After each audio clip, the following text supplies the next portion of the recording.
bienvenue dans ce tout premier JT du Silmo. Aujourd'hui, c'est le grand retour du mondial de l'optique à Paris. En 2020, on était hors les murs, mais ça y est, on est de nouveau dans les murs du parc des expositions de Paris-Villepinte. Et ce qu'on peut dire, ces premières journées s'est très bien passé. Mais pour parler de cette nouvelle édition, je reçois à mes côtés la présidente du Silmo, Amélie Morel. Bonsoir. Bonsoir. Alors, ça fait 2 ans qu'on ne s'est pas vus. Tout à fait. On avait hâte de se retrouver. On avait hâte effectivement de se retrouver. Donc c'est vraiment un plaisir d'être tous ensemble. Ma première question, elle va être simple. Enfin, je ne sais pas finalement si elle va être simple, la réponse. Comment est-ce que ça va ? On verra ça lundi. Pour l'instant, ça va. Donc tout se passe bien. Et donc aujourd'hui, on a eu une belle journée avec beaucoup de visiteurs. Donc voilà, c'est engageant pour les 3 prochains jours. Alors le gouvernement a annoncé il y a quelques mois seulement que vous aviez l'autorisation de nouveau de faire des salons. De quelle manière est-ce que vous avez préparé cette édition 2021 ? Tout à fait. Au mois de juin, le gouvernement a autorisé à faire des salons. Donc quoi qu'il arrive, on n'aurait pas fait de salon sans avoir les garanties sanitaires, que ce soit pour les exposants, les visiteurs, les monteurs. Ça, c'était vraiment notre premier point. Et donc, à partir du mois de juin, on a commencé à travailler sur cette édition. Donc, d'habitude, on met 1 an à faire une édition. Là, on l'a fait en quelques mois. Quelques mois pour réaliser un bel événement. Alors, c'est vrai qu'on a tous souffert de ne pas se voir en vrai. Nous, on est allé voir les exposants et on leur a demandé ce que représentait cette édition de Silmo 2021. Je vous propose de les écouter. Pour vous, ça représente quoi, ce Silmo 2021 ? Une renaissance. L'envie d'en découdre, l'envie de tomber les masques, comme dirait l'autre. Et puis, nos clients ont vraiment exprimé ce besoin-là, nos clients français. Et malgré le fait qu'il n'y ait pas d'étrangers, je pense qu'on va faire un très bon Silmo par notre présence, même si on va être pénalisé par le manque des étrangers, justement. Je pense que ça vaut le coup. On a tous des fourmis et on a envie de marcher et d'y aller, quoi. Ce matin, je suis venu pas très confiant. Pour le moment, au moment que vous m'interviewez, je suis très surpris de la fréquentation et le stand est toujours occupé. Il y a du monde dans les allées. Je suis très content finalement et ça, je suis satisfait d'être là. On sent de l'excitation, de la satisfaction à ce que tous les opticiens se retrouvent enfin. Je pense que c'était un événement très attendu et donc en tant qu'exposant, c'est plaisant, mais je pense qu'aussi pour les opticiens, c'est agréable. Alors déjà un grand bol d'air, beaucoup de plaisir de retrouver nos clients et puis l'occasion d'échanger sur la crise sanitaire, sur l'avenir du métier. Et c'est vrai que les gens viennent relativement nombreux. Je pense que l'édition devrait être très sympa en tout cas. Nous voici de retour sur ce premier JT du Silmo en compagnie d'Amélie Morel, la présidente du Silmo. Alors ça fait plaisir d'entendre ces exposants aussi heureux. Oui, ça fait plaisir. C'est vraiment le Silmo des retrouvailles. C'est vraiment un salon convivial et de proximité. On a vraiment joué cette carte cette année.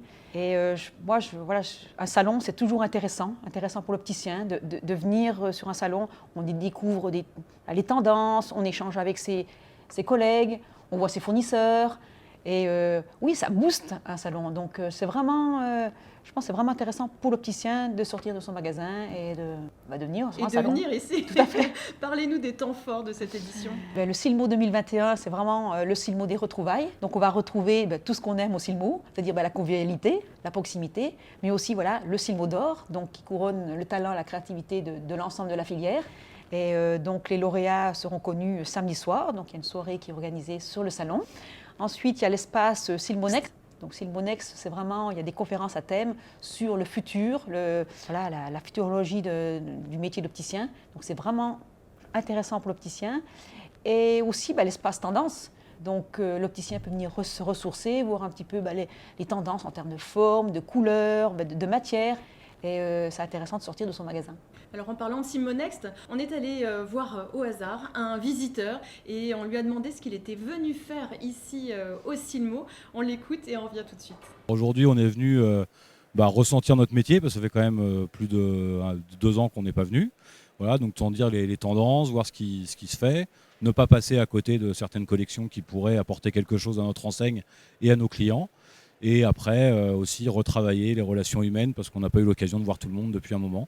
Donc c'est un moment de rencontre et de convivialité aussi. Aujourd'hui, j'ai vu des nouvelles tendances en termes de couleurs. Donc nous, on travaille beaucoup avec Théo sur l'ensemble de nos magasins, par exemple. Donc ça permet de voir des montures plus colorées, plus, comment dirais-je, plus fun, qui apporte aussi un peu de sourire dans tout ça aujourd'hui. Donc nous, on aime bien ce type de monture-là.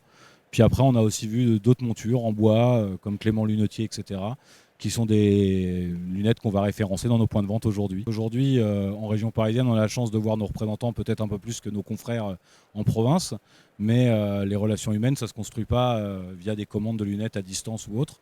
Donc c'est important d'avoir des moments de convivialité, de discussion, de voir aussi comment veulent évoluer nos partenaires, parce que c'est plus que des fournisseurs, pour nous c'est des partenaires de nos points de vente.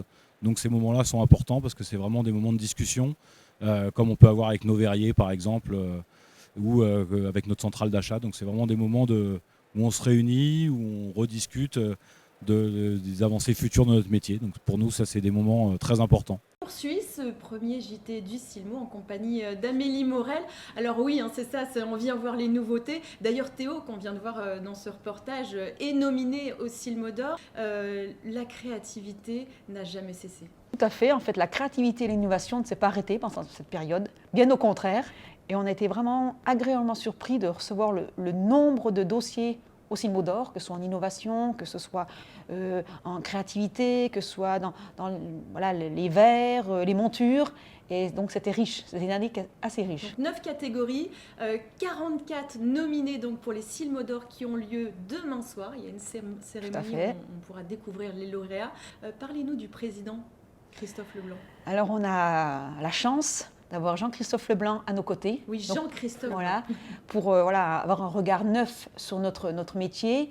Et c'était vraiment intéressant parce que Jean-Christophe, voilà, c'est un homme talentueux, donc metteur en scène, directeur artistique accompli. Et c'était vraiment intéressant d'avoir son point de vue. Merci Amélie Morel d'être venue répondre à toutes mes questions sur ce premier JT. Avec plaisir. Et puis on le rappelle, hein, toutes les mesures sanitaires sont prises pour Tout à fait. Donc le pass sanitaire européen est contrôlé aux entrées. Donc pass sanitaire, ça veut dire vaccin, test PCR ou test antigénique. Donc tout a été prévu. Donc même pour les étrangers qui viennent, on a des tests PCR à disposition et des tests antigéniques pour les personnes qui n'ont pas de pass. Donc parfait. Pas d'excuses pour ne pas venir au Silmo. Merci infiniment. Nous, on se retrouve demain pour un autre JT. Et puis, on a réalisé avec Michael Dorian plein de vidéos sur ce salon que je vous invite à découvrir sur la chaîne YouTube de Silmo TV. Allez, à très bientôt. Bye bye.